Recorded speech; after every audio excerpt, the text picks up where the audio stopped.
WhatsApp पे देखिए मैंने सिलेबस आपको भेज रखा है, तो जो हमारा 4th यूनिट है, ठीक है, ध्यान से देखिए, सेक्स एंड जेंडर है। कल हमने ये कॉन्सेप्ट अच्छे से आपसे डिस्कस किया कि क्या डिफरेंस है सेक्स में और जेंडर टर्म्स में।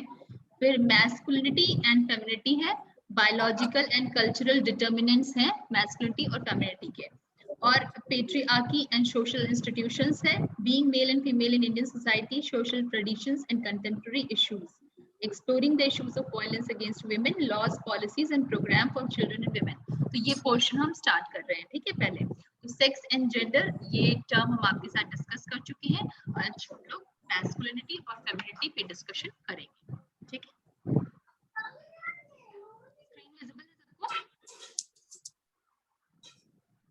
स्क्रीन विजिबल है सबको? Yes, ma'am. Okay, so we had discussed sex is usually categorized as female or male, but there is variation in the biological attributes that comprise sex and how those attributes are expressed. Gender refers to the socially constructed roles, behavior, expressions, identities of girls, women, boys, men and gender diverse people। तो basic difference हमने देखा कि जो sex है वो biological construct है, जो हमारे रिप्रोडक्टिव ऑर्गन्स हैं उसके आधार पर हम कैटेगराइज करते हैं, जब एज मेल, फीमेल और whatever gender, then we call it as sex. There could be variations as per different cultures.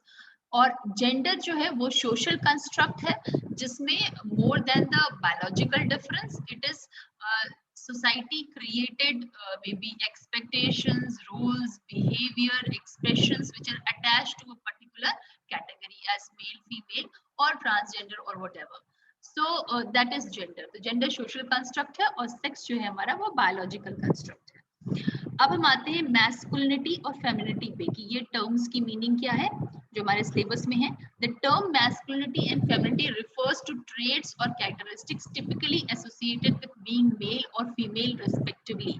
Traditionally क्या है कि जो पुराना जो हमारा कंजर्वेटिव रहा है बहुत दिनों तक सोशल हम कह सकते हैं सोशलाइजेशन का प्रोसेस, उसमें कुछ जो गुण होते हैं, कुछ कैरेक्टरिस्टिक्स होते हैं जो अटैच कर दिए मेल होने के हम कह सकते हैं अस्तित्व के साथ, कि मेल होना अगर ये कैरेक्टरिस्टिक्स है तो उसको हम मैस्कुलिनिटी कहते हैं, और अगर इस तरह का की कैरेक्टरिस्टिक्स हैं तो उसको हम फेमिनिटी कहते हैं।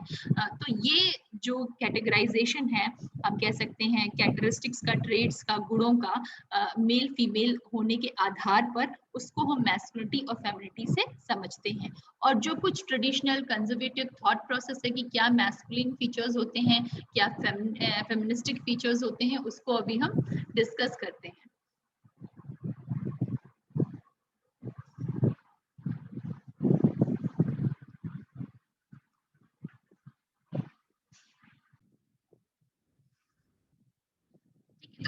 तो आप लोग अनम्यूट रहेंगे और इंटरैक्टिव सेशन है, मुझे बताते भी रहेंगे, है ना, समझ आ रहा है कि नहीं। तो मैस्कुलिनिटी फेमिनिटी से मतलब हमारा क्या है कि ये जो हमारे क्या कहते हैं कैरेक्टरिस्टिक्स हैं, गुण हैं, इनको जब हम मे बी कुछ जो कैरेक्टरिस्टिक्स हैं वो हम मेल्स के साथ अटैच कर देते हैं और कुछ फीमेल्स के साथ कर सकते हैं, तो उसको हम मैस्कुलिनिटी और फेमिनिटी टर्म से डिनोट करते हैं, जो ट्रेडिशनल एक चला आ रहा है। तो traditionally masculinity and femininity have been conceptualised as opposite ends of single dimension. अब इसमें भी बहुत सारी थियरीज हैं कि मान लीजिए गुस्सा है, एग्रेशन है, ठीक है, या पेशेंस लेवल है, तो पेशेंस एक कैरेक्टरिस्टिक है, ठीक है, एक गुण है, हम जिसको हम सहन शक्ति कहते हैं ना। तो हम फेमिनिस्ट क्या कहते हैं कि जो फेमिनिस्ट में भी हम फेमिनिस्टिक जो क्वालिटी है वो ये है कि जो लड़की है वो बहुत सहनशील होती है, उसके अंदर सहन करने की शक्ति होती है, तो उसको हम एक्सट्रीम पे ले जाते हैं कि बहुत ज्यादा सबमिसिव है, टॉलरेट कर रही है, तो ठीक है, शी इज लाइक हम कह सकते हैं कि फेमिनिस्टिक कैरेक्टरिस्टिक है। उसी को हम उसके ऑपोजिट एंड पर ले जाते हैं कि पेशेंस नहीं है और हम तुरंत रिएक्ट कर रहे हैं, फिर गुस्सा कर रहे हैं, एग्रेसिव हो रहे हैं, असर्टिव हो रहे हैं, तो उस स्ट्रॉन्ग ट्रेट को हम मैस्कुलिन फीचर बना देते हैं। यानी क्वालिटी सेम है, उसके एक एंड पर हम फेमिनिटी जो फेमिनिस्टिक उसकी डायमेंशन है उसको हम स्ट्रॉन्ग कर देते हैं और दूसरे लेवल पर ले जाकर उसको हम मैस्कुलिन बना देते हैं। तो ये एक पहले की थ्योरी थी। दूसरी जो थ्योरी है वो कहती है दोनों अलग अलग ट्रेट है, कि सबमिसिव होना या डोमिनेंट होना। और हमने क्या किया है, हमने इसको जेंडर के साथ अटैच कर दिया है कि जो लड़कियां हैं या विमेन हैं वो सबमिसिव होती हैं और जो लड़के हैं या मेल हैं वो डोमिनेंट होते हैं। तो देखते हैं कुछ कैरेक्टरिस्टिक्स जो हम देखते आ रहे हैं। Let's start with some traits, जैसे कि मैस्कुलिन फीचर्स क्या होते हैं जो हमारी सोसाइटी का परसेप्शन है। तो डोमिनेंट, डोमिनेंट का मतलब क्या है बताओ, अनम्यूट करो सभी लोग। श्रृंखला, मंतुषा, सिमरन। डोमिनेंट का मतलब हम कहते हैं ना क्लास रूम में। हाँ श्रृंखला बताओ। मैम जैसे कोई बहुत लो है, उसमें कोई बहुत अच्छा कर रहा है, उसको हम कहते हैं कि वो डोमिनेंट है। किसी कह सकते हैं हाइट के पर्पस से बोला जाता है, कोई लंबा कोई छोटा। That is a different thing. That is, I don't know. I think you're going for dominant. हम dominant होने की बात करें। dominant का मतलब यहाँ पे है कि dominate करना। मान लीजिए कोई ग्रुप है, उसमें आप अपनी बात रख रहे हो, तो बाकी लोगों के ऊपर हम कह सकते हैं उनको, उनकी बात को, उनके व्यू को ना कंसिडर करके जब हम अपनी बात थोपते हैं, है ना, हम उनको डोमिनेट करते हैं कि नहीं हमारी बात मानी जाएगी, और बाकी शांत होकर उसकी बात मान लेते हैं, तो हम क्या कहते हैं, ये पर्सन बहुत डोमिनेट करता है ना, और उनको अपने व्यू नहीं रखने देता या उनको लेकर नहीं चलता। तो डोमिनेंस, तो हम अपनी जो फैमिलीज है उसमें जो मेल कैरेक्टरिस्टिक्स है उनको कैसे देखते आए। मान लीजिए कोई डिसीजन होना है, डिसीजन मेकिंग होनी है, तो अल्टीमेट लास्ट जो फैसला होगा, डिसीजन होगा, वो किसका होगा, पापा का होगा, है ना। हम कहते हैं पापा ने कह दिया अब यही माना जाएगा, नोबडी हैज सेकंड से फॉर इट। तो ये क्या है, हम डोमिनेंस दिखा रहे हैं। तो ये डोमिनेंट कैरेक्टरिस्टिक हमें मेल्स के साथ अटैच करती है। इसके ऑपोजिट क्या है, सबमिसिव, इमोशनल। ठीक है, तो ये ट्रेट हमने क्या किया, हमने फीमेल्स के साथ अटैच कर दिया कि मान लीजिए हमें लगता है कोई बात रखनी है तो मम्मी या पापा के पास तो हमारा ये परसेप्शन है कि हाँ माँ है तो इमोशनल हो जाएगी, या हम बहुत जिद करेंगे तो शायद हमारी बात मान लेगी। ठीक है, सबमिसिव हो जाएंगी। लेकिन अगर मेल अथॉरिटी है तो उसके सामने हम हेजिटेट करते हैं कि वो डोमिनेंट हो सकता है। तो ये सोसाइटी का परसेप्शन है कि जो डोमिनेंट जो ट्रेट है, कैरेक्टरिस्टिक है, वो हमने मैस्कुलिन के साथ जोड़ दिया, और जो इमोशनल है वो हमने फेमिनिन के साथ जोड़ दिया। फेमिनिन यानी गर्ल्स का कैरेक्टरिस्टिक है ना, हम कहते हैं लड़कियों की तरह मत रहो, अरे ये तो बहुत जल्दी मतलब इमोशनल हो जाता है, सेंसिटिव है। तो ये ट्रेट्स जो हैं वो हमने फेमिनिस्ट क्वालिटी में डाल दिए। अब ये हम अभी डिस्कस करेंगे कि क्या ये रियलिटी है या ये सोसाइटी का, हम या हमारे कल्चर का इम्पैक्ट है, that will come to it. फिलहाल अभी हम ये समझ रहे हैं कि हमारे समाज में हम मैस्कुलिन कैरेक्टरिस्टिक्स किसको कहते हैं और फेमिनिन कैरेक्टरिस्टिक किसको कहते हैं। तो जैसे डोमिनेंट हो गया, स्ट्रॉन्ग, ठीक है, मजबूत। तो हम जो हमारा सोसाइटी का परसेप्शन है वो कैसा है कि लड़का है तो स्ट्रॉन्ग होगा, मजबूत होगा, है ना, और लड़की है तो वीक होगी, या कह सकते हैं टिमिड होगी, नाजुक होगी। ये परसेप्शन है हमारा। इंडिपेंडेंट, लड़का है या मेल है तो उनको अपने पैरों पे खड़ा होना है, पैसे कमाने हैं। इंडिपेंडेंट होना जो है वो एक मेल की क्वालिटी है। और डिपेंडेंट, डिपेंडेंट हम सिर्फ आर्थिक और की बात नहीं करते हैं, आर्थिक स्टेटस की बात नहीं करें, बहुत सारी चीजों के लिए। मान लीजिए कोई मार्केट जाके कोई सामान लाना है, ठीक है, तो मेल, कोई जो मेल हमारा मेंबर है फैमिली का, तो उसको लाना है, वो मार्केट जाएगा, उठाकर जाकर सामान ले आएगा। पर फीमेल, हम मेजोरिटी की बात कर रहे थे कि फिर हम एक्सेप्शंस की बात नहीं कर रहे हैं, पर मेजोरिटी घरों में क्या है, कोई सामान अगर आना है तो जो लड़कियां हैं, वो औरतें हैं, वो किसको कहती है, मेल मेंबर को कहती है कि ये सामान आना है, जरा मार्केट से ले आओ। ठीक है, जिसके बहुत सारे रीजंस हो सकते हैं, एक्स वाई जेड। हम मेजोरिटी केसेस की बात कर रहे हैं जहां मजबूरी है, मान लीजिए मेल मेंबर नहीं है कोई, तो फिर लड़कियां ही जाती हैं। लेकिन प्रेफरेंस क्या है, तो हम ये देखते हैं कि जो हमारा समाज है वो ये सोचता है कि जो लड़की है वो डिपेंडेंट, मान लीजिए ट्रैवलिंग ही करनी है, एक सिटी से दूसरी सिटी जाना है, ठीक है, लड़की की मैरिज हो चुकी है तो उसको अपने ससुराल से मायके आना है, तो कोई छोड़ने जाएगा, कोई लेने आएगा, वो अकेले ट्रैवल कर सकती है कि नहीं। मैक्सिमम फैमिलीज की हम बात करें, मेजोरिटी जो हमारा कल्चर उसकी बात करें, फिर हम इंडिपेंडेंट केसेस की बात नहीं कर रहे। तो ये जो परसेप्शन है कि जो लड़कियां हैं वो डिपेंडेंट रहती हैं, यानी वो निर्भर रहती हैं, और जो लड़के हैं वो इंडिपेंडेंट है। एसर्टिव, हमने अपनी बात को स्ट्रांगली रखना, अपनी बात पर स्टैंड करना, that is being assertive. Assertive और एग्रेसिव में देखिए अंतर होता है। एग्रेसिव यानी गुस्सा है, हम गुस्सा दिखाते हैं, वायलेंस दिखाते हैं। एसर्टिव अपनी बात को हम सब स्ट्रांगली रखते हैं। ब्रेव, बहादुरी, ऐसा परसेप्शन है कि जो मेल फिगर्स हैं या जो मेल्स हैं वो बहादुर होते हैं, ब्रेव होते हैं, और लड़कियां डरपोक होती हैं। है ऐसा? विभा, सिमरन? मैम, मैम ऐसी लोगों की सोच है, बट लड़की अगर कॉन्फिडेंस से सब कुछ करती तो हो जाता है। ओके, तो इनोवेटिव यानी कुछ नया बनाना, कुछ नया क्रिएट करना, ठीक है। तो ये जो हमारी कैरेक्टरिस्टिक्स हैं वो मेल्स हम कह सकते हैं मैस्कुलिनिटी के साथ अटैच्ड हो गई। अब हम फेमिनिस्ट कैरेक्टरिस्टिक की बात करते हैं, इमोशनल होना, कोलैबोरेटिव होना। कोलैबोरेटिव यानी कोलैबोरेटिव का मतलब ये है कि हम जो है वो औरों के साथ एसोसिएट करके काम कर सकते हैं, ठीक है।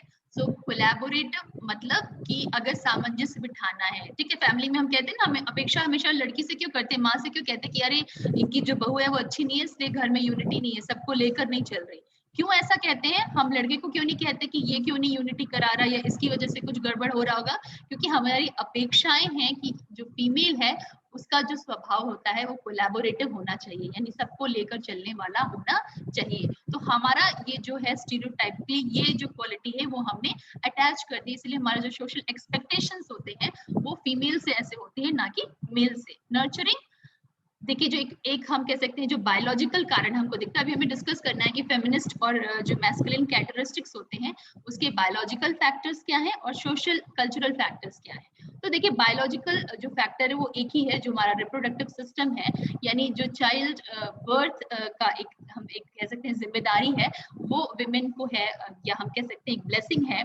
तो इसलिए ऑटोमेटिकली इस चीज को बहुत ज्यादा डिस्टॉर्ट करके हमने सारी केयरिंग की, नर्चरिंग की, जो रिस्पॉन्सिबिलिटी है उसको टोटल फेमिनिस्ट कैरेक्टरिस्टिक बनाकर सिर्फ फीमेल के साथ अटैच कर दिया है, ठीक है। जो एक रूट कॉज है, लेकिन उसका डिस्टॉर्शन का जो रीजन है वो हमारा जो समाज है, सोसाइटी है वो है, ना कि इंडिविजुअली कोई है। तो नर्चरिंग, केयरिंग, ये जो हम कह सकते हैं फीलिंग्स हैं, ये स्वतः नेचुरली हम कह सकते हैं ये जो फेज है रिप्रोडक्टिव साइकिल का इसके साथ आता है, माँ और बच्चे का जो रिलेशनशिप है।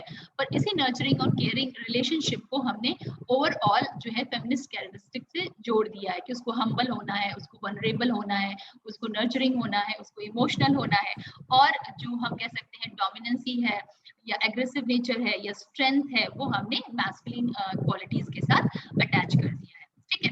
तो आपको जो हमारा सिलेबस है सेक्स जेंडर का डिफरेंस बहुत अच्छे से पता होना चाहिए, मैस्कुलिनिटी क्या होती है ये पता होना चाहिए सबको, फेमिनिस्ट कैरेक्टरिस्टिक्स क्या होती हैं एज पर जो हमारी स्टीरियोटिपिकल सोसाइटी है उसके अकॉर्डिंग हम बात कर रहे हैं, उससे हम क्या समझते हैं ये पता होना चाहिए। और फिर हम डिस्कस करते हैं कि इनके जो बायोलॉजिकल रीजन है और सोशियो कल्चरल रीजन है। तो हम ये पाते हैं कि सोशल और कल्चरल रीजन ज्यादा है और बायोलॉजिकल रीजन सिर्फ एक रिप्रोडक्टिव साइकिल है, और कुछ भी ऐसा नहीं है जो जो हम कह सकते हैं कि नेचर ने क्रिएट किया। वो बहुत सारे जो मिथ्स हैं, हमारे परसेप्शंस हैं, वो हमारे कल्चर और सोसाइटी के बनाए हुए हैं। So feminities and masculinities describe gender identities. They describe socio-cultural categories in every language. These terms are used differently in biology. Because feminists and masculinities are gender identities, they are shaped by socio-cultural process, not biology. इसको हम ध्यान रखेंगे कि biology कम और socio cultural जो हमारे process हैं वो इसको ज्यादा हम कह सकते हैं डिफाइन करते हैं। तो femininities and masculinities are plural and dynamic. कुछ देखते हैं, in everyday language femininities and masculinities do not map onto biological sex. In any one culture, certain behavior or practices may be widely recognized as feminine or masculine, irrespective of whether they are adopted by women or by men. देखिए अब हम क्या कह रहे हैं कि ये जो कैरेक्टरिस्टिक्स है ना ये फिक्स भी नहीं होते। अगर हमें ये प्रूफ करना हो कि जो हमारा कल्चर है और सोसाइटी है वही इन कैरेक्टरिस्टिक को थोप रहा है या बना रहा है, तो देखिए एक एग्जांपल हम देखते हैं। अगर हम इंडिया की बात करें, ठीक है, अपने नॉर्थ की बात करते हैं या ओवरऑल इंडिया की बात करते हैं, तो मेजोरिटी हम प्लेसेस पर देखते हैं जो लॉन्ग हेयर्स है, यानी लंबे बाल हम किससे एक्सपेक्टेशन रखते हैं, हम अपीयरेंस की बात कर रहे हैं गर्ल्स के, राइट, कि जो विमेन है या गर्ल्स हैं उनके बाल लंबे होने चाहिए, है ना, केश सुंदर होने चाहिए, तो हम ब्यूटी से अटैच करते हैं। और जो मेल्स होते हैं उनके हेयर्स हम देखते हैं शॉर्ट है।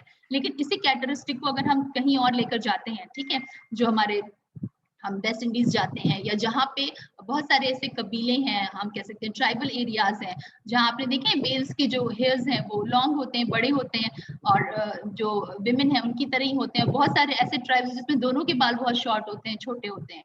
तो उस कल्चर में अगर शायद हम जाकर बात करेंगे तो वहां पे लंबे हेयर होना फेमिनिटी के साथ नहीं जोड़ा जाता, ठीक है, दोनों के बाल लंबे हैं। तो सेम कैरेक्टरिस्टिक्स जब हम अलग अलग कल्चर में जाते हैं तो उसकी जो डेफिनेशन है या उसका मैस्कुलिन या फेमिनिन होना बदल जाता है। ठीक है।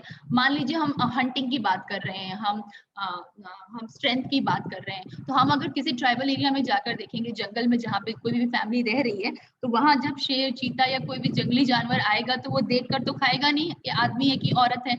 वहां की औरतों को हम देखेंगे तो उन्हें अपने को सेल्फ डिफेंस करना, चाहे वो धनुष बाण चलाना या जो भी चीजें वो औजार यूज करते हैं अपने को बचाना, वो बहुत अच्छे से कर सकती है। और हमारे यहाँ के मेल से ज्यादा स्ट्रेंथ में स्ट्रांग होंगी वो। तो यानी वहाँ का जो एनवायरनमेंट है, उस वहाँ की जो जरूरत है और वहाँ का जो कल्चर रहा है शुरू से, उसमें उसने भी फाइटिंग करना, हंटिंग करना सीख रखा है, और वो वैसे ही लड़ती है जैसे कि आदमी लड़ते हैं। तो हर कल्चर और सोसाइटी में हम देखते हैं कि जो कैरेक्टरिस्टिक्स हैं वो बदल जा रही हैं। इसीलिए हम बार बार कहते हैं कि जो फेमिनिस्ट और मैस्कुलिन कैरेक्टरिस्टिक्स हैं, ये बायोलॉजिकल ना होकर सोशल और कल्चरल जो इनके फैक्टर्स हैं वो ज्यादा रिस्पॉन्सिबल हैं। क्लियर है? Yes ma'am. Yes ma'am. आज हम यहीं पे स्टॉप करते हैं। तो आप लोगों का जो होमवर्क है नेक्स्ट क्लास में जो हम आपसे डिस्कस करेंगे, ये चारों जो टर्म्स है वो बहुत क्लियरली सबको पता होने चाहिए, है ना? सेक्स, जेंडर, मैस्कुलिनिटी और फेमिनिटी। और नेक्स्ट क्लास में हम लोग पेट्रियार्कल सोसाइटी क्या होती है इसको समझेंगे और डिस्कस करेंगे। इससे रिलेटेड नोट्स मैं आपको अभी शेयर करूंगी। और प्रैक्टिकल में मैंने जो आपको दिया है एक्सरसाइज, उसको करिए और उसको फिर हम लोग